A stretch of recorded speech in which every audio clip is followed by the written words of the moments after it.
Hello, my name's Brandon. I created this page to just get out all my thoughts. I've realized now I think differently. It's 5:30 a.m. and I'm already thinking. My mind is already going. It goes 1,000 miles a minute. When I talk to people that are sheep, I hurt their heads within an hour because their brain is a muscle, but it's not formed yet. And when I start talking to people, I get their brain muscles moving, and within an hour they can't do it no more. It's like hitting the gym, and they can't keep going after an hour. So I wonder, how strong is your brain? Are you strong or are you weak? Are you okay to think, or would you prefer not to think? Every answer to all of these questions is a way of asking, are you a man, or are you still a little boy in a man's body? For the longest time, I've been a little boy in a man's body. It wasn't until I had kids that I really smartened up, focused my priorities on something other than myself. For so long, I was so self-indulged. All I cared about really was myself, and until you have kids, you don't realize how much you cared only about yourself. And now it's all about your kids. You do anything for your kids. One of the things at work is I don't like people complaining about working, because what you're essentially doing is providing for yourself and for your family. And if you don't like providing for your family, then, well, get rid of them. Black or white. If you're gonna cry about providing for your family, maybe you shouldn't have opened your wife's legs. Maybe you shouldn't have done your thing. And then you wouldn't have all this responsibility. But instead, society, it twists sex around as if it's just a action. But this action has the biggest consequences. You know, murdering somebody might have you the consequences of 18 years to 25 years in jail, but kids are a lifetime. Kids are always there for you. They always want things from you. They'll always call you. As soon as they can talk, all you hear is daddy, daddy, daddy, daddy, daddy, daddy, daddy, daddy, daddy. No one understands, but being a father is very, very, very challenging. I must be the rock in an ocean. And don't allow the ocean to move me, because as soon as the ocean moves me, which the ocean would be life, once the ocean moves me, my family pays. Every time I'm weak, my family pays. If I don't work hard enough at work, and I need to take an extra couple hours, I don't care, but my daughter cares. My wife cares. They want me home.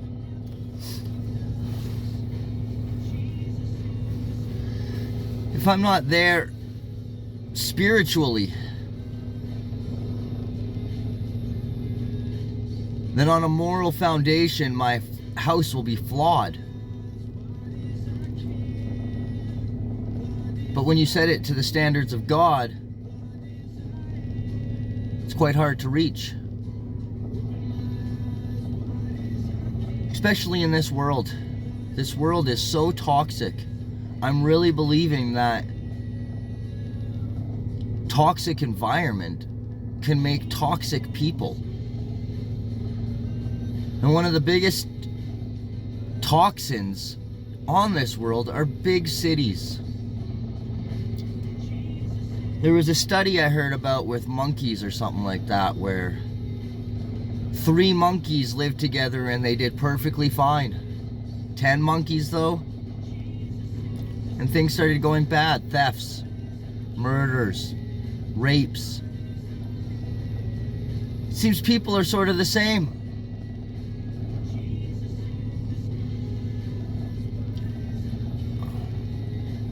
And it makes it a very toxic place to live in a city with over 1 million people. Crime rate goes up. Traffic becomes unbearable. Your neighbors don't even know who you are. You don't even know who your neighbors are. I used to live in a small town. And it didn't matter where you were. People literally held out their hands out of the car, waving to people to say hi as they passed by. The issue is, people are lazy now. You let people in on the road and they don't even thank you. It's self-entitlement. They think they earned it somehow by being a jackass.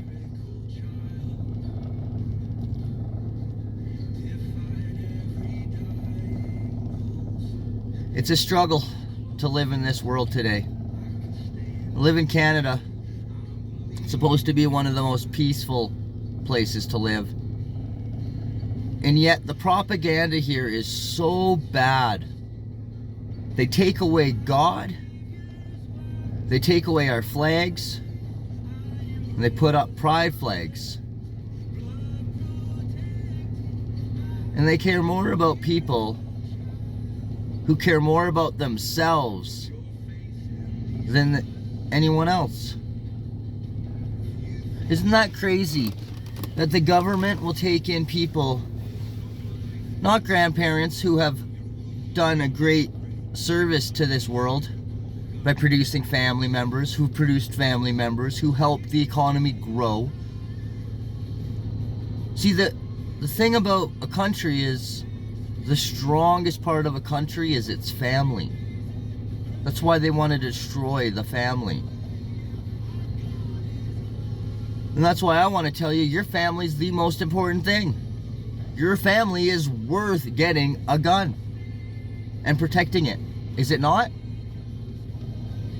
Or are you going to be okay if somebody comes into your house, takes advantage of your family, and you're just going to sit by and go, it's okay?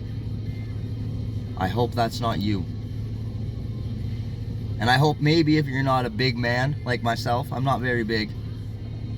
So that means if a bigger man comes into my house, the only way I'll win is with a bigger weapon. Make sure you have that weapon. Because if someone comes into my house, they're not leaving. I'll be entering jail. And that's how I can be there for my family. I love my family more than anything, and I would do anything for my family. Even change who I am. Become a man for my family. I never wanted to be a man. I was very happy actually being a selfish little boy. But I realized a selfish little boy can give kids nothing.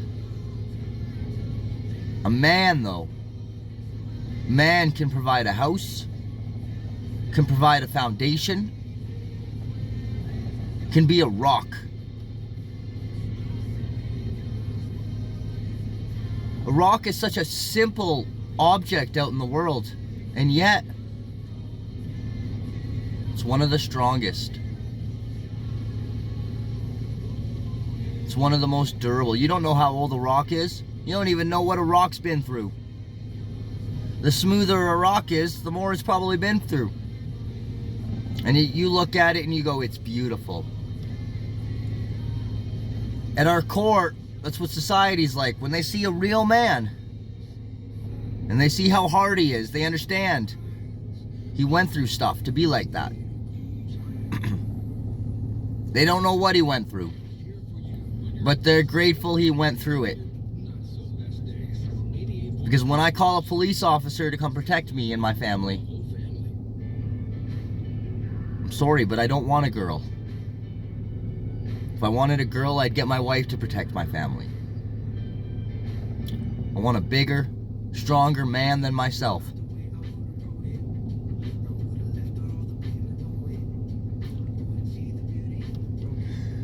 It's amazing how hard work pays off.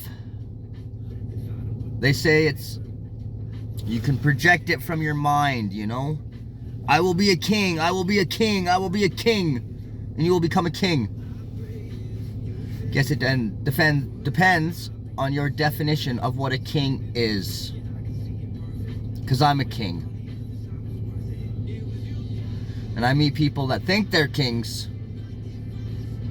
but they ain't kings. They're deluded. They're confused. They have no foundation, and when the going gets tough, they call on somebody like me, who stays solid when the ocean waves come at you. I ain't perfect, but I know every day I need to climb a mountain. And the last thing I'm gonna do climbing that mountain is complain about climbing that mountain.